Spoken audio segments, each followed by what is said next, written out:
March மாத இறுதி வரைக்குமான நிலவரப்படி மலேசியாவின் மொத்த கடன் 1.3 டிரில்லியன் ரிங்கெட்டுக்கு உயர்ந்துள்ளது.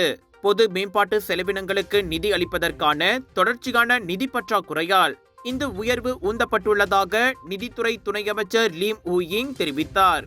கடந்த ஆண்டு இறுதியில் கடன் சுமை 1.25 டிரில்லியன் ரிங்கெட்டாக இருந்தது.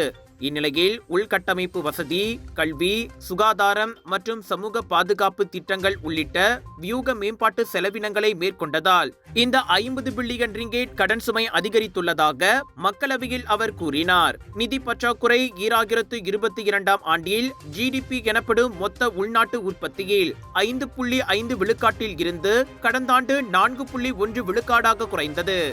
இவ்வாண்டில் 3.8 விழுக்காட்டுக்கு அது மேலும் குறையும் என எதிர்பார்க்கப்படுவதாக அவர் கூறினார். கடன் சுமை உயர்ந்து கொண்டே போவதை தடுக்க வருவாய் மூலங்களை விரிவுபடுத்துதல், மானிய மறுசீரமைப்பு மற்றும் அரசாங்க உத்தரவாதங்கள் மற்றும் பொது தனியார் பங்காளித்துவங்களுக்கு கடுமையான வழிகாட்டுதல்களை அமல்படுத்துதல் உள்ளிட்ட பல கட்டுப்பாட்டு நடவடிக்கைகளை அரசாங்கம் எடுத்து வருவதாக லீம் சுட்டிக்காட்டினார்.